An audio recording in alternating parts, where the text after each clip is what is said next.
and then dry-eyed walked into the territorial marshal's office and sworn the oath his father had sworn before him, about a young man who had been the best of all of them, the kindest, the one who had still believed in a God who was watching, and in a country that could be made better, and in a wife and a porch and an evening flight of eagles coming home to roost. Caleb stopped believing in any of it after Lenora, Silas said softly, looking at his hands. Quit the marshal's service for 2 years, drank too much, fought too often. I had to drag him out of more saloons in Cheyenne than I care to count. The only thing that brought him back, ma'am, was Ezra. Ezra got him to put the badge back on. Ezra wrote the letter to Judge Parker himself. Ezra said his big brother needed work that mattered or the grief was going to kill him quieter than any bullet.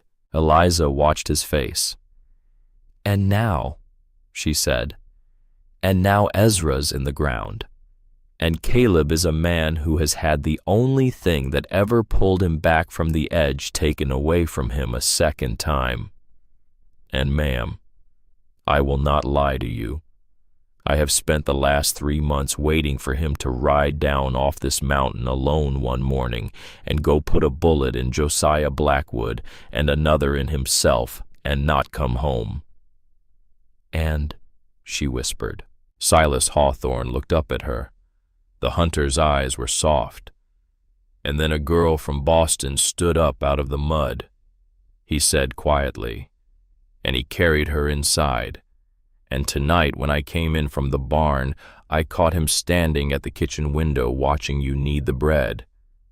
And, ma'am, he was smiling. I have not seen my brother smile in 5 years. She did not know what to say, so she said nothing.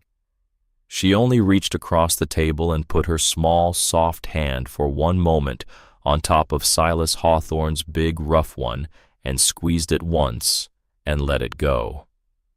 On the 4th night, just before dawn, Silas came down from the loft very quietly and went out into the cold without his coat on, only with his Sharp's rifle in his hand. He had been awake for nearly an hour. Something at the edge of his hearing was wrong. When he came back inside an hour later, he laid the rifle on the table without a word and looked at Caleb, who had been awake on his bedroll the whole time, as a brother. Sometimes is when he can feel his other brother is not sleeping either. There was a horse brother, Silas said quietly. 2 ridges over. Single rider. He was sitting still in the timber for some time, watching the smoke from our chimney. Did you see him? I saw the moon on his rifle barrel, nothing more. By the time I got close, he had gone. But, ma'am, I want to be plain with you both. Eliza, who had come out of the back room in the borrowed flannel shirt, at the sound of the door, stood in the doorway with the wool blanket around her shoulders and listened. He was a scout, Silas said. Pinkerton by the cut of the saddle. He was here to count the buildings and the chimneys and to learn the trail down. He has gone back to tell others. The next ones who come will not be alone, and they will not come to look. They will come to take. Caleb sat very still at the kitchen table. After a long moment, he reached up and rubbed his thumb slowly along the line of his stubbled jaw.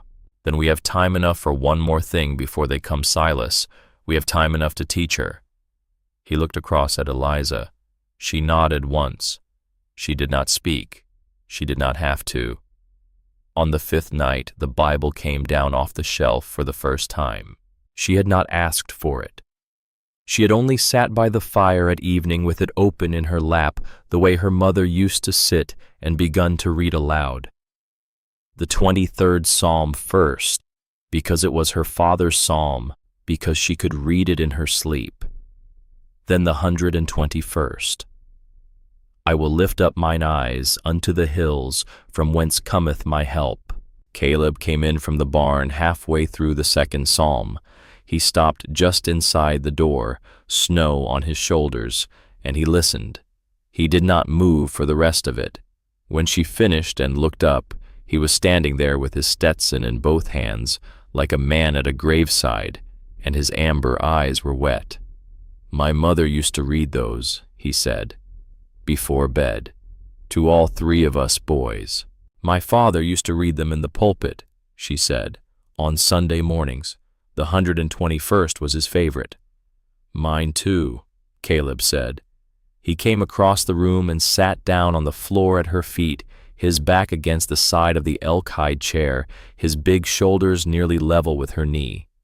Silas, who had been mending a snare in the corner, did not look up. But after a moment, very softly, Silas said, "Read another, ma'am."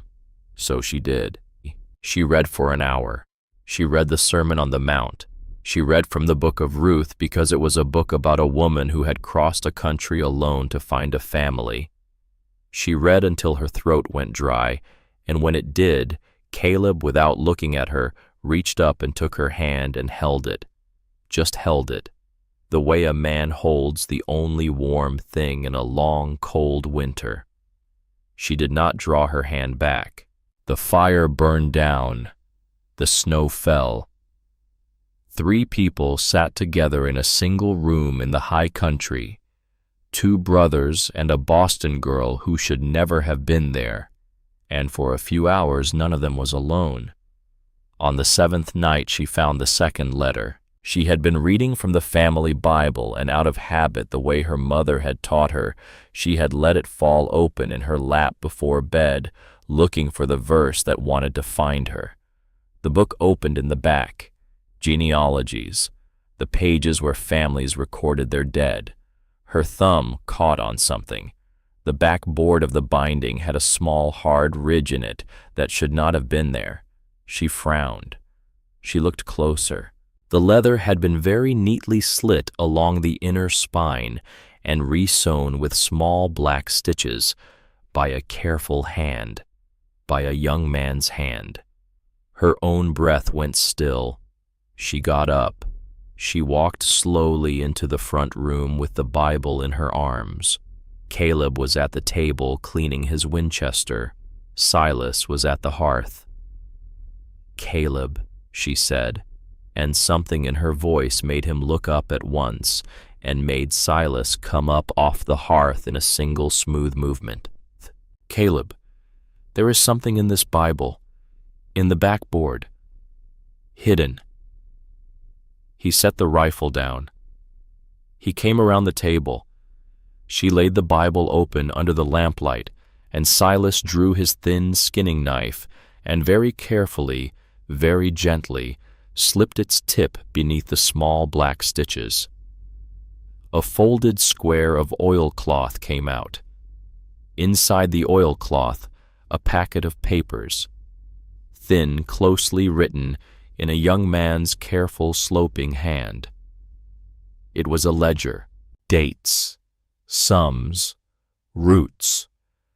The name of every federal payroll stage robbed in the Wyoming Territory for the past 11 months matched to the deposit slips in Josiah Blackwood's own handwriting of identical sums into a private vault in the back of the Silver Creek Bank.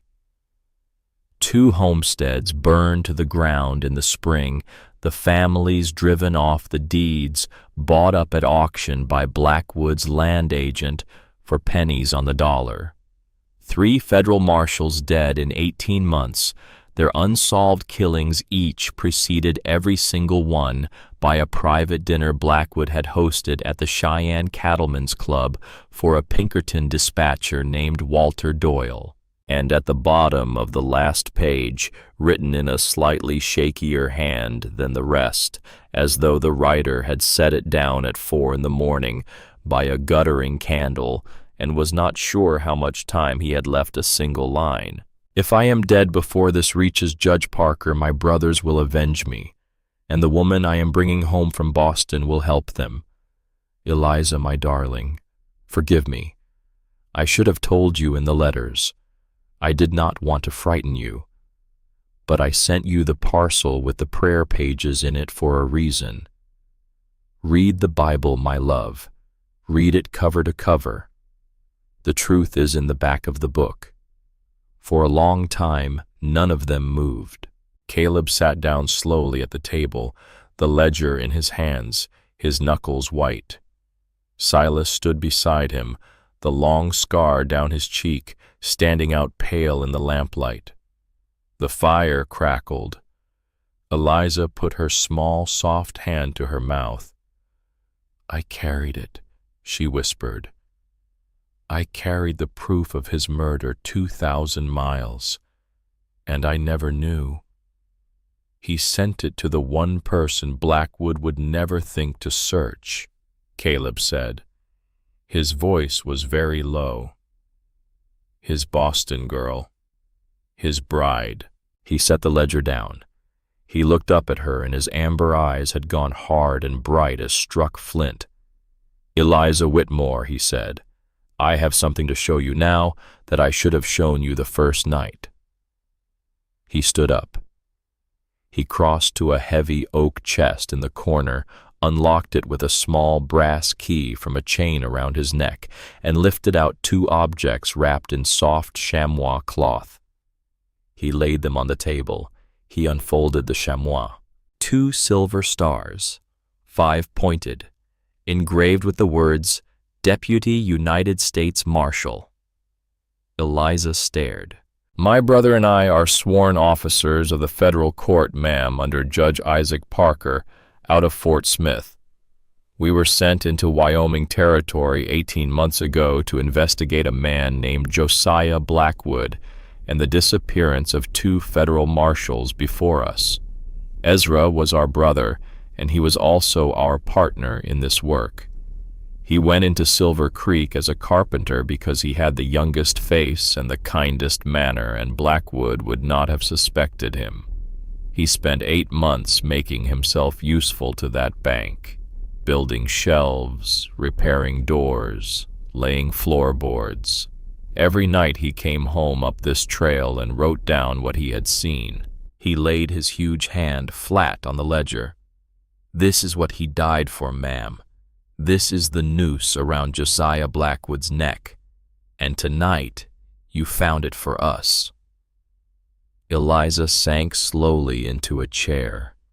She felt as though a great heavy weight had been laid across her shoulders, and at the same time as though something else, something she had been carrying without knowing it for a very long time, had finally been set down. "Then we ride at first light," she said softly. "We take this to your judge." Caleb shook his head. He did not look frightened. He looked grim. "We do not, ma'am. Not yet." "Why not?" "Because the moment I threw that pouch of gold at Josiah Blackwood's feet on Silver Creek's main street, I told him everything he needed to know. No simple trapper carries $500 in marked federal mining gold in his pocket on a Tuesday afternoon. He understands now that the Hawthorne brothers up on Eagle's Ridge are not what we appeared to be. He will have wired Cheyenne the same hour we left town. He will have hired men, Pinkerton men, killers, and the rider Silas saw 2 ridges over has already taken word back to them." He looked at the dark window. The snow had nearly stopped. The wind had dropped. Outside, the white world had gone very quiet. "They will be coming up that trail, ma'am, as soon as the weather lets them. Maybe tomorrow, maybe the day after." He looked back at her. "And we are 2 men and 1 untrained Boston girl in a cabin at 9,000 feet against however many guns Josiah Blackwood can buy." Silas Hawthorne, standing by the fire, spoke for the first time in many minutes. His soft hunter's voice was almost calm. "I make it 8, he said. "Maybe 10, at the price he can afford. And ma'am, I will tell you plain, they do not come up here to take prisoners." The fire popped softly in the hearth. The clock on the mantel ticked. Eliza Whitmore, 22 years old, daughter of a Methodist minister, plump and soft and gentle, who had never in her life held a gun, looked across the table at the two great mountain men who had carried her up out of a muddy street in Silver Creek, and she lifted her chin. "Then teach me to shoot Caleb Hawthorne," she said quietly, "because I am not running back down that mountain, and I am not letting them take this house from us. Ezra built it for me, and I mean to be standing in it alive when the spring thaw comes." Caleb Hawthorne looked at her for a very long moment. Then slowly the iron of him gave way at the corners of his mouth. Not the small, tired smile of the trail. A different smile. The smile of a man who has just understood after 5 years of widowed silence that his heart is not as dead as he had thought it was. "Yes, ma'am," he said softly. "I believe I will." Outside the cabin in the high silver darkness, the wind had gone still. Somewhere out in the timber, a single horse blew softly through its nostrils. Whoever was riding it did not move. He had been there for some time. He was waiting for the snow to stop. In the kitchen, Caleb Hawthorne was already laying the Winchester rifle across the table and showing a Boston girl how to hold it. The fire burned. The night deepened. And up on Eagle's Ridge, the long white silence began at last to break. The teaching of a Boston girl to shoot a Winchester rifle began at the kitchen table with the lamp turned low and the wind gone quiet outside, and it lasted 3 hours, and it did not feel while it was happening like the prelude to anything but the saving of one young woman's life. Caleb Hawthorne broke the action of the rifle and showed her the bright brass cartridges in the magazine. He showed her the lever. He showed her the way the hammer fell and the way a man's thumb could ride it down soft so that the chamber was empty and safe. He let her work the lever 20 times with no rounds in the gun until her small, soft hands stopped shaking and learned the rhythm of it. Open, close, open, close. The way a woman might work the dasher of a butter churn until the motion was no longer in her head, but in her wrists. Silas, kneeling at the hearth, watched without watching. Every few minutes he would get up and walk to a window and look out into the silver dark, and Eliza understood that he was listening for hooves in the snow. Once he came back from the front window and laid a single dry pine cone on the table beside Caleb without a word. Caleb did not look at it. He only nodded once slowly and went back to teaching her how to bring the stock up against the soft, full part of her shoulder where it would not bruise her so badly. "You'll never be a marksman, ma'am," he said quietly. "Not in one night, not in 1 week. But you do not need to be a marksman. You need to be steady. You need to breathe out and hold and squeeze the trigger like you are squeezing a ripe peach. Not pulling. Squeezing. The shot will surprise you when it comes. That's how you know you did it right." She tried it 3 times with an empty chamber. The 3rd time his big scarred hand came down on top of hers on the lever, and his other hand cupped the underside of the barrel where she was holding it too tightly, and he eased her grip looser. "Soft hands, Eliza," he murmured against the top of her hair. "A frightened hand pulls the shot wide every time. Soft hands." It was the first time he had used her given name without a title in front of it. She felt the heat rise in her cheeks, and she did not let it show. She set her jaw the way her father used to set his at funerals, and she worked the lever again slowly, and she remembered to breathe. By midnight, the lesson was done. He had not let her fire a single round. Powder and noise, he said, would come tomorrow at first light, out behind the woodshed. Tonight, she was learning to be at peace with the iron in her hands.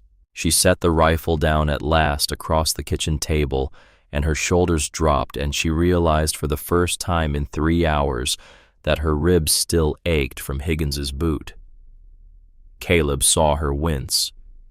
He stood up at once and crossed to the iron stove and poured her a fresh cup of the willow bark tea Silas had set steeping there. "Drink that, ma'am," he said, "and then bed." "Caleb," she said quietly. "Yes." She turned the tin cup slowly in her hands. She looked at the steam curling off the surface of it. "How many of them have you killed?" The question came out smaller than she had meant it to. He did not answer at once. He sat down at the table across from her, and he laid his big hands flat on the wood between them, and he looked at his own knuckles for a long moment before he raised his eyes to hers. 13, ma'am," he said quietly, "in 9 years of Marshall's work, every one of them with a warrant in my coat pocket, every one of them with a federal judge's signature on the warrant. I have never in my life killed a man I did not have a paper to kill. I have never killed an unarmed man. I have never killed a man who was running. But 13 is 13. I will not lie to you about it, and I will not pretend it sits light on me because it does not." She looked at him. She thought about it. "Thank you," she said softly, "for not lying to me. You're a minister's daughter, ma'am. You deserve the truth." "I am also," she said, and the corner of her mouth lifted very slightly. "Going to be standing behind you tomorrow with a rifle in my hands when bad men come up that trail. I think I have earned the truth twice over." He looked at her for a long moment in the lamplight. Then, very slowly, he smiled. It was a tired smile, and a small one, but his whole face softened around it. "Yes, ma'am," he said. "I believe you have." The Pinkertons came on the morning of the 9th day. Silas saw them first. He had taken the dawn watch from the loft window of the barn, where a small loophole between the chinking logs gave him a long, clean line of sight all the way down the south slope of Eagle's Ridge to the timber line a mile below.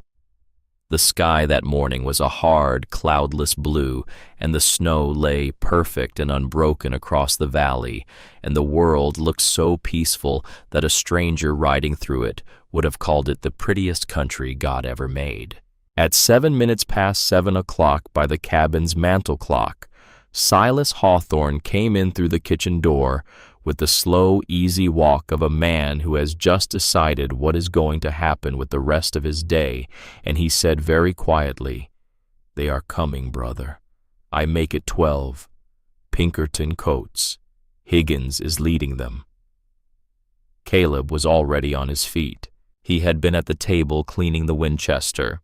He set the cleaning rag down with the same calm care he always used for any small thing in his house, and he turned to Eliza, who was standing at the iron stove with a wooden spoon in her hand and oatmeal cooking in the pot. "How long, Silas?" 40 minutes, perhaps. They are coming on slow, picking their way. They know we will see them coming. They know. 12. Aye." The two brothers looked at each other for one held breath, and a great deal passed between them in silence. Then Caleb turned to Eliza and said in the same quiet tone he used to ask her to pass the salt at supper, "Eliza, get your boots on, heavy stockings, the wool dress, not the white one, hair pinned up, sleeves rolled. Bring my second Winchester from the rack by the door and the box of 44-40 cartridges from the chest under the bed. I need you in the root cellar." She set the spoon down. She did not ask a single question. She went.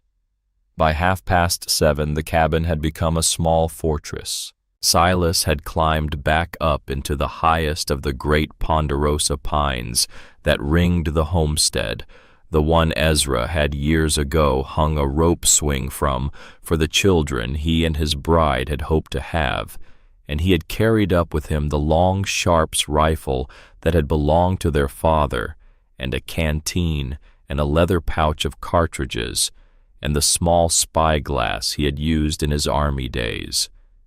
He had climbed those branches 100 times since boyhood. He knew which one to set his boot on without looking. From the high crook of that pine with snow piled in the limbs to break up his outline, he could see every approach to the valley. Caleb had taken the main cabin. He had wedged the heavy oak shutters closed across every window save 2 firing slits cut into the southern wall. He had laid out 3 rifles on the long oak table and a brace of revolvers on the kitchen counter.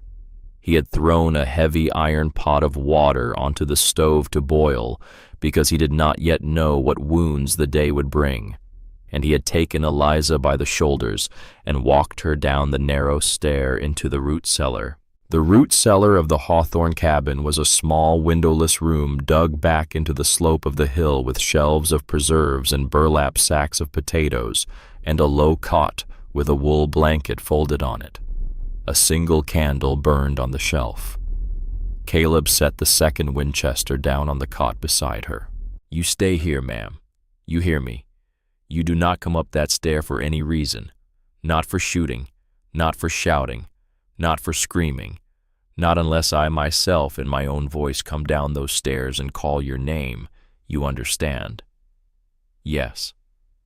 If they get past Silas and past me, if you hear boots coming down those stairs, and it is not my voice, you will know what to do." She nodded once. Her chin was very steady. "I am not afraid, Caleb." "You ought to be, ma'am. I am a minister's daughter. We have been afraid all our lives. We just do not let it sit at the table." He looked down at her in the candlelight. His big scarred hand came up and cupped her face. His thumb moved once very slowly across the bruise along her cheekbone that had not yet finished healing. "Eliza Whitmore," he said quietly. "Yes. If I do not come back, if today is the day, I want you to know one thing before the shooting starts. Caleb, do not." "I have to, ma'am. Hear me out." She closed her eyes. A single tear escaped. He did not wipe it away. He only let his thumb rest there against her cheek, gentle as a man holding a sparrow. "I have not loved a living woman in 5 years," he said. "I had not believed I was going to again. I had made my peace with it, and then a Boston girl stood up out of the mud, and I have been a different man since. I do not know what name to give it yet, ma'am. I do not know if I have the right to give it any name at all with my brother 3 months in the ground, but I want you to hear me say it once, so that if I do not come back, you will know that you woke me up. You did. Eliza Whitmore with the cornflower eyes. You woke me up." He bent his head down and pressed his lips very softly, very briefly to her forehead. It was not the kiss of a lover. It was the kiss of a man saying a prayer over something precious before he sets it down to go to war. It was perhaps the gentlest single thing that had ever happened to her. He reached into the inside pocket of his bear hide coat. He drew out a small object, dark with age, and pressed it into her hand, a plain gold band, worn smooth, a woman's ring. "This was my mother's," he said. "I have been carrying it on a leather cord around my neck for 10 years. If the day comes, ma'am, if we live through this, I want to put it on your hand in front of God and a preacher and every soul in Silver Creek. I am not asking you tonight. I do not have the right tonight. But I want you to hold it while the shooting goes on. I want you to know what is coming if we both make it to the other side of this morning." She closed her small, soft hand around the ring. She could not speak. He turned and went up the cellar stair and pulled the heavy plank trapdoor shut behind him and slid the iron bolt across. She sat down on the edge of the cot in the candlelight with the Winchester across her knees and the small, worn gold ring pressed between both her palms, and for the first time in 22 years of life, Eliza Whitmore began to pray with her whole body. The first shot came at 4 minutes before 8. It came from somewhere very high and very far away, and Eliza heard it through the timbered floor above her head as a single distant thump, no louder than a book, dropped flat onto a table in another room. She did not know it then, but it was the long Sharps rifle of Silas Hawthorne, fired from 60 feet up in a ponderosa pine at a range of 300 yards, and it had taken a Pinkerton man named Daniel Cole through the throat as he reined his horse around the last bend of the trail. Cole was dead before he came out of the saddle. The second shot came 9 seconds later, the same far thump. The third came in another 7. 3 men down before the column had even understood it was being shot at. Then the morning broke open. A long, crackling sheet of return fire from a dozen rifles tore through the timber. Eliza heard it even from down in the root cellar as a sound like a great sudden tearing of cloth miles wide. Bullets clipped branches. Bark fountained from tree trunks. Higgins's voice, hoarse and ugly, rose above it, bellowing for the men to spread out and take the cabin. In the high pine, Silas worked the lever of the long Sharps and fired again. A fourth man went down. Then the Pinkertons saw him at last. 2 of them turned and emptied their rifles into the tree, and chips of bark and pine needles rained from the great limbs, and Silas Hawthorne in his perch went very still and very low and waited. In the cabin, Caleb Hawthorne stood at the southern firing slit with his Winchester at his shoulder. He was a patient man. He had been a patient man for 9 years on the Federal trail. He let the first 3 Pinkertons charge across the open ground toward the cabin door before he fired. He took them at a distance of 40 paces, 1, 2, 3, his shots so evenly spaced that they sounded like a single long roll of slow drumming. The first man went down with a bullet through the chest. The second went down with a bullet through the thigh and lay in the snow screaming. The third turned and ran, and Caleb let him. There was no honor and no use in shooting a man in the back when the day was not yet done. 5 down, 7 to go. In the root cellar, Eliza pressed her palm against the small gold ring and listened, listened, listened. She could mark every shot. She could tell Caleb's Winchester from Silas's Sharps, the closer crack from the farther thump.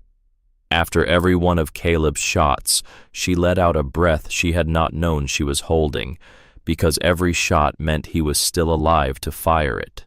Up in the great pine, a second volley of return fire came up at Silas Hawthorne, and this time one of the bullets found him. It was not a killing shot. It tore through the meat of his upper left arm, through cloth and skin, and a strip of muscle, and it came out the far side and lodged itself in the bark of the tree behind him. He felt the hot, wet shock of it more than the pain. He bit down on the inside of his cheek and did not cry out. He worked the action of the Sharps with one hand. He fired again. A 5th Pinkerton dropped on the slope below him. But the wood of the limb under his other hand had been shot half through by the volley, and as he shifted his weight to bring the rifle to bear on a 6th man, the limb gave a slow, sharp groan and broke beneath him. Silas Hawthorne fell out of the pine. He fell 30 feet through pine boughs that snapped one after another and softened the descent, the way a series of feather mattresses might soften the descent of a man dropped onto them from a roof. He hit the deep snow at the base of the tree on his right side, and the Sharps rifle came down with him, and he heard, rather than felt, the hard, quick crack of the small bone in his lower leg breaking under him. He lay still for 2 breaths. He took stock. Arm bleeding but not pumping. Leg broken below the knee but not bent the wrong way. Rifle still in his hand. Cartridge pouch still on his belt. He had been a hunter since he was 11 years old. He understood in the cold, clear, practical way of men who have been hurt before in country, where help is many miles away, that he was not yet finished. He began to crawl. In the cabin, Caleb Hawthorne fired and worked the lever and fired and worked the lever, and his world had narrowed to the firing slit and the open ground and the men who came across it. 2 more Pinkertons broke from cover and tried to rush the door. Caleb dropped one halfway across. The other reached the porch and threw his shoulder against the heavy oak. The door held. Caleb pulled the second Winchester off the table, levered around into the chamber, and stepped back to the side of the door. When the man on the porch threw his shoulder at the wood a second time, Caleb fired through the planks at chest height. The man on the porch made a single small surprised sound and slid down the outside of the door and lay still on the boards. 7 down. Then the long silence began. 2 minutes. 3. 4. In the root cellar, Eliza gripped the rifle on her knees harder. She could hear nothing. No more shots. No more hooves. She could hear faintly the wounded man in the snow still screaming, and then him too, going quiet. Whether he had bled out, or whether someone had shot him to silence him, she would never know. A new sound, a low scraping very near, right above her head. Bootsteps, slow, heavy bootsteps on the floorboards of the kitchen above the cellar. She lifted the rifle. The bootsteps stopped at the trap door. She heard the iron bolt scrape. She brought the stock against her shoulder. Soft hands. Breathe out. Hold. The way a woman squeezes a peach. The trap door lifted. A man's body came down through the opening, not climbing, but falling badly, all loose limbs, and a sound like a sack of meal hitting the steps. He landed at the bottom of the cellar stairs in a heap, and he was holding a revolver, and the revolver came up.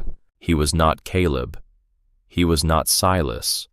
He was a stranger in a long black coat with blood on his teeth. She fired. The Winchester roared. The recoil drove her shoulder backward 2 inches and rang in her ears like a cathedral bell. The man at the bottom of the steps jerked once and was still. The revolver clattered out of his hand onto the cellar floor. She had killed a man. She did not faint. She did not weep. She sat on the cot in the swimming silence after the shot, with her ears full of bells and her hands full of warm rifle, and the small gold ring still pressed against her palm under the stock. And she understood with a calm, cold clarity she would remember for the rest of her life that her father in his Boston pulpit had been right about the world. There was evil in it, and sometimes evil walked into the room and a person of faith did not have the privilege of walking out. She worked the lever, open, close, the way Caleb had taught her. She kept the rifle pointed at the trap door. She waited. A second pair of bootsteps, slower, heavier, familiar. They crossed the kitchen floor above her at a measured pace and stopped at the open trap door, and a voice she would have known in a hurricane called down to her. Eliza. She let the breath out of her body. Caleb. Are you whole, ma'am? Yes. Did he touch you? No. I shot him. A long pause. Yes, ma'am, I see that you did. Come up the stair. Slow. Mind the body. Do not look at his face. She looked at his face anyway as she stepped over him. She was a minister's daughter. She had been raised on the conviction that one ought to know the names of the dead and pray for them, even the ones who came down a cellar stair to murder you. He was a young man, perhaps 30, a scar across the bridge of his nose. She did not know him. She would never know him. She climbed up out of the cellar into the daylight of the kitchen, and Caleb Hawthorne caught her against his chest and held her there for one long moment, and his hands were shaking. "Silas," she said against his coat. Caleb did not answer at once. His eyes had gone past her out the kitchen window, out across the bright snow toward the tree line. "Silas was up the pine," he said. "He took fire. I have not seen him in 20 minutes. Then they heard the sound that froze them both. A high, cracked voice from the small new cabin 100 yards downhill. A voice they had both heard before in Silver Creek. Hawthorne, the Pinkertons had fallen back. 8 of the 12 were dead in the snow around the homestead. 2 had broken and run for the timber. 1 was tied hand and foot in the barn under Caleb's own lariat weeping, and 1, the last and the worst, was nowhere to be seen. Higgins. Higgins had not charged the cabin with the others. Higgins had used the smoke of the fight to circle wide through the trees and come up on the small new golden cabin 100 yards downhill, the cabin Eliza had visited 4 days before to wash her wedding dress. Higgins had pushed open the unlocked door. Higgins had seen in the dim morning light of that small room what he took at first to be the woman herself standing white and still by the door. It was the wedding dress hanging on its peg, drying through. Higgins had been a man of small minds and whet appetites all his life, and even after he understood, he had been deceived by a piece of cloth. He came out of the cabin holding the dress anyway, gripping the white skirt in one big filthy fist and dragging it through the snow behind him like a flag. In his other hand he held a revolver. "Hawthorne," Higgins called out a second time, his voice gone high and cracked. "Hawthorne, you mountain devil. I want her. You hear me? I want the Boston girl. You bring her out here, or so help me. Christ, I will burn this little cabin of your dead brothers to the ground." Caleb Hawthorne stepped out onto the porch of the main cabin. Behind him, Eliza had come to the doorway. She was small and round and pale in the wool dress she had been told to wear, with her hair pinned up and her chin lifted. She was holding the second Winchester, but she did not raise it. She knew the way an animal knows things, that if she raised it, the man with the revolver would shoot. "Higgins," Caleb said quietly, "set the dress down. Set the gun down. Get on your knees in the snow with your hands on your head, and you will live to be tried in a federal court in Cheyenne. I give you my word." Higgins laughed. It was a wet, ugly laugh. Your word, you damned fraud. You are no trapper, Hawthorne. I have known it for an hour. You are some kind of lawman, and you have killed 8 of my friends this morning, and I am going to shoot your woman through the heart for it before I die." He raised the revolver. He pointed it at Eliza Whitmore. His thumb came back on the hammer. A single shot rang out across the valley. It did not come from Caleb's Winchester. Caleb had been waiting for the angle that did not put Eliza in his line of fire, and he had not yet found it, and his rifle was still down. The shot came from far behind Higgins, from the south, from the high trees. It came from the long Sharp's rifle of Silas Hawthorne. Silas had crawled 400 yards through the snow on a broken leg and a torn arm. He had crawled past the bodies of 2 Pinkerton men he had shot out of the saddle an hour before. He had crawled the last 20 feet up to the porch of the small new cabin. He had laid the long Sharp's barrel across the porch rail. He had set his cheek against the stock with a hand that would not stop shaking, and he had thought with the cold, practical clarity of a man who had been a hunter since he was 11 years old, that this was perhaps the most important shot he was ever going to take in this life. The bullet entered the back of Higgins's skull and came out cleanly through the bridge of his nose. Higgins dropped. The white wedding dress dropped with him into the red snow in a slow, soft cloud. For one long moment no one moved. Then Eliza Whitmore set down the Winchester, and she walked across the snow past her stunned husband-to-be, and she knelt at the side of Silas Hawthorne, where he lay slumped against the porch post with the long rifle across his knees, and she put both her small hands against his pale, cold face, and she said, "Silas, Silas, Silas, my brother, look at me, look at me. Do not close your eyes." He looked at her. He smiled. It was a small, tired smile. "Did I get him?" he whispered. "You got him, my dear. You got him clean." "Good," Silas Hawthorne said. "Ezra, that one was for Ezra." And then he passed out, but he did not die, and Caleb came running across the snow with his big arms held out, and they carried Silas Hawthorne up the hill into the warm cabin and laid him on the long oak table, and Eliza Whitmore boiled water and tore strips from a clean sheet, and the doctoring began. 2 days later, Silas was sitting up in the elk-hide chair by the fire with a clean white bandage around his shoulder and a splint on his bad leg, sipping willow bark tea with whiskey in it, and joking that he would be tracking elk again by spring if he had to do it on one leg and a crutch. 3 days later, Caleb Hawthorne, his own knife wound, stitched and bound, swung up onto his great black draft horse in the pale winter sunshine. Eliza came out to him on the porch. He looked down at her from the saddle. "I have to ride down, ma'am." "I know. I would rather not leave you, but I need to take this man Doyle alive in the barn down to the territorial sheriff in Cheyenne, and I need to send word by wire to Judge Parker at Fort Smith, and I need to be the one who walks into Josiah Blackwood's bank with the ledger in my hand. He killed my brother. It has to be me." "I know, Caleb.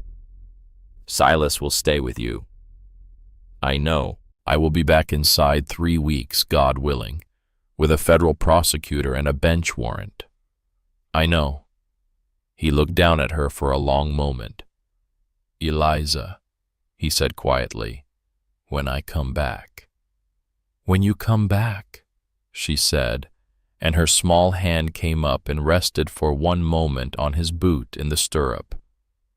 "I will be standing on this porch waiting for you, with your mother's ring on my finger." He smiled. It was a different smile than any she had seen on his face yet. It was the smile of a man who has finally, after 5 long years, allowed himself to believe he is going to be happy again. He bent down out of the saddle, and he caught her chin in his big rough hand, and he kissed her once, slow and sure, in the cold morning light on the porch of the cabin Ezra had built. A kiss like a vow. Then he straightened, and he turned his horse, and he rode down off Eagle's Ridge with one tied prisoner behind him on a leading rein, and the ledger of his murdered brother in a leather case across his back. What happened in the town of Silver Creek over the next 11 days became a story they told for 30 years. Caleb Hawthorne did not ride into town alone. He rode in at the head of a column of 12 men. 6 of them were Wyoming territorial deputies under a U.S. Marshal named Forrest out of Cheyenne. 3 of them were federal prosecutors, 2 of them were stenographers, and one of them, riding straight-backed and white-haired in a long black coat, was Judge Isaac Parker himself, who had taken the train from Fort Smith the moment he understood what his missing deputy had brought him, because some kinds of justice a man wants to attend in person. They rode down Silver Creek's main street at a quiet walk on a clear, cold afternoon. Citizens stopped on the boardwalks and stared. Mrs. Henderson, the blacksmith's wife who had turned her face away when Eliza was thrown in the mud, came out of her shop and stood frozen with a kettle in her hand. Old Mr. Gable from the bakery took off his cap. The column stopped in front of the Silver Creek Bank. Caleb Hawthorne swung down off his horse. He was wearing the silver star of a Deputy United States Marshal openly on the lapel of his bear hide coat, and the sight of it on a man Silver Creek had spent 18 months calling a half-wild trapper was the kind of thing that rewrote a town's understanding of itself in a single afternoon. He walked into the bank. Josiah Blackwood looked up from his desk. For one held breath, the banker's pale eyes went very wide. He looked at the silver star. He looked at the men crowding in behind Caleb. He looked at the small white-haired judge in the long black coat. And the calculating mind that had built a small empire of stolen federal payrolls and burned out homesteads across 3 counties, did the last calculation it would ever do, which was to understand in absolute and final clarity that it was finished. His hand moved toward the drawer of his desk. It did not get there. A bone-handled hunting knife buried itself in the wood of the desktop 1 inch from his wrist, having flown across the room from the doorway behind Caleb. Silas Hawthorne. It turned out had not stayed at home after all. Silas Hawthorne had ridden down off the mountain on his own bad leg 3 days after his brother leaning heavy on a crutch he had cut from a young pine, because a man does not let his brother walk into the room where their younger brother's killer sits without him. "Hands flat, Mr. Blackwood," Silas said softly from the doorway. "Flat on the desk, where my brother and the judge can see them." Blackwood laid his hands flat on the desk. Caleb Hawthorne stepped up to him.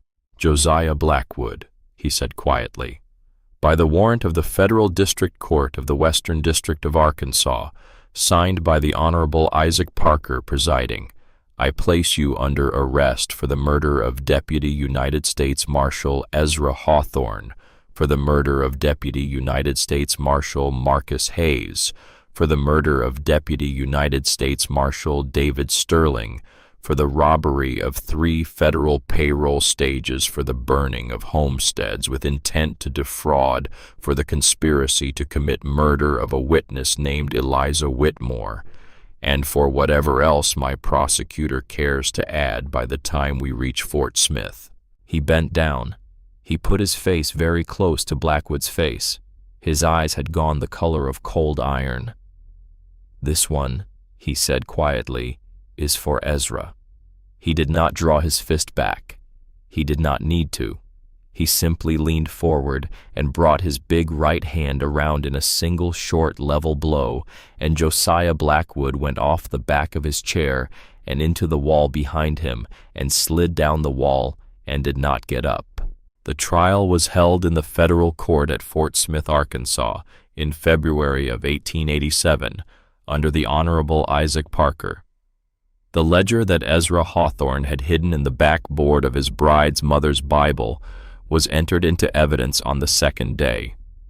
A Pinkerton dispatcher named Walter Doyle, who had been transferred quietly into federal custody in Cheyenne, turned state's evidence on the 3rd day and named Josiah Blackwood as the man who had ordered the killing of 3 federal marshals, including by name and date the killing of Deputy Marshal Ezra Hawthorne, up on a hunting trail in the Wind River Range on the 14th of August, 1886. Josiah Blackwood was hanged on the gallows behind the Fort Smith courthouse on a clear, cold morning in early March. 42 homesteads in 3 counties of the Wyoming Territory were quietly returned to their original owners by federal order. Mrs. Henderson got her husband's blacksmith's shop back. Old Mr. Gable got his bakery back.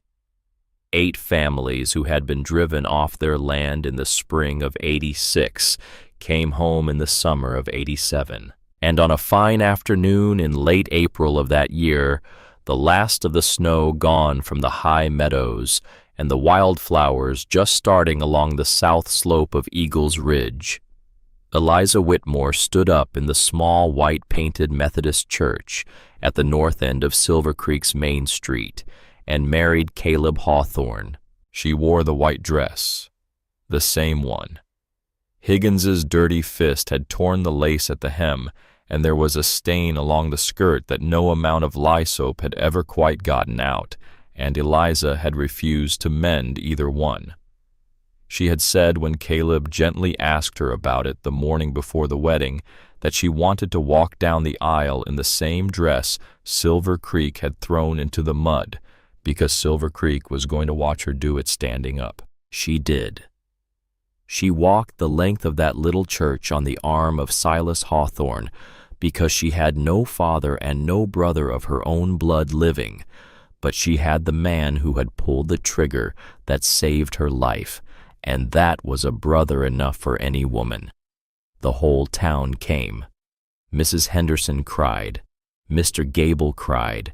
Even old Doc Stebbins, who had once helped Higgins drag a frozen drunk out of a snowbank and had never had a kind word to say about anyone, blew his nose loudly into a red handkerchief in the back pew when the preacher said the words. Caleb Hawthorne stood at the altar in a clean black suit that was an inch too short in the sleeves, and he watched her come up the aisle with his amber eyes very full, and when she reached him, he could not for one long moment find his voice. He took her small, soft hand in his big, rough one. The preacher said the words. Caleb said yes when it was his turn, and Eliza said yes when it was hers, and the small, worn gold ring of his mother slid onto her finger and did not come off again for the rest of her life. They went home to Eagle's Ridge that evening. What happened in the small, new golden cabin Ezra Hawthorne had built for his bride is between Caleb and Eliza and the God they both prayed to. The light went out in the window not long after sundown, and the wind came up gentle in the high pines, and the snow that had buried that valley all winter was gone from the meadow, and the last of the day's warm yellow sun slid down behind the western peaks and left them to each other. The fire burned low. The mountain kept watch. A year later, in the spring of 1888, Eliza Hawthorne sat in a rocking chair on the porch of the small new cabin with a swaddled baby boy at her breast and a Bible open across her knees. The boy had Caleb's amber eyes and Ezra's tousled fair hair. They had named him Ezra Caleb Hawthorne, and they had promised each other in the second hour of his life that he would grow up knowing both the men whose names he carried. Caleb came up the path from the main cabin in the late afternoon light. He had been Senior Deputy United States Marshal for the new federal field office at Silver Creek for nearly 9 months. He wore the silver star openly now. The town greeted him on the boardwalk by his name, the same boardwalk that had once watched a Boston girl thrown into the mud now stood up when his shadow fell across it. Behind him came Silas, walking with the slight permanent hitch in his bad leg, that he would carry the rest of his days a brace of trout from the creek hanging from one fist. He had built himself a small cabin half a mile down the south slope where he lived alone and tracked game and kept his own counsel and came up to Eagle's Ridge for supper 3 nights a week and stood as godfather to his nephew and slept easy in the knowledge that his brother was no longer alone in the world. Eliza watched the two of them come up the path through the new green grass. She thought, as she often did, about the small silver-framed photograph that was now mounted above the mantel in the big cabin. The cracked glass had been replaced. Ezra Hawthorne smiled out of the frame the way a young man smiles when he is happy and does not know it. Beside the photograph on a small shelf Caleb had built with his own hands sat the leather-bound family Bible Eliza's mother had given her on the day she sailed for Wyoming, with its careful black stitching down the backboard. Out on the south meadow in the long, late golden light, a pair of eagles had begun to climb toward the high cliff, where their nest had been since before any white man had ever set foot in the Wind River Range. They circled once, twice, 3 times in slow, widening arcs. The mate was carrying something small and silver in her talons. A trout, perhaps. A gift for a chick already hatched. Caleb came up onto the porch. He bent down and kissed the top of Eliza's honey-blonde head, and then very gently the top of his sleeping son's head, and he sat down in the chair beside her, the second chair Ezra had set out on this porch on the morning of the day he died, and he laid his big scarred hand over hers on the open Bible. Silas sat down on the top step at their feet with the trout across his knees and did not say anything because he did not need to. The eagles came home to roost. The light went golden across the high meadow. Eliza Hawthorne, who had been thrown into the mud of Silver Creek in a ruined wedding dress on a November afternoon and had crossed 2,000 miles to find a husband already in the ground, looked at the man she had married and at the brother who had kept them both alive, and at the small warm weight of the child at her breast, and at the photograph of the young man whose love had brought her here through the post and through the mountains and through the snow, and she understood with a quiet and final clarity that she was at last, after all of it, where she had always meant to be. She was home. Somewhere up in the high blue, the eagles called once to each other sharp and clear, and the sound rolled down the slope of Eagles Ridge and into the valley below, and was carried away on the warm spring wind toward the long mountains and the country beyond.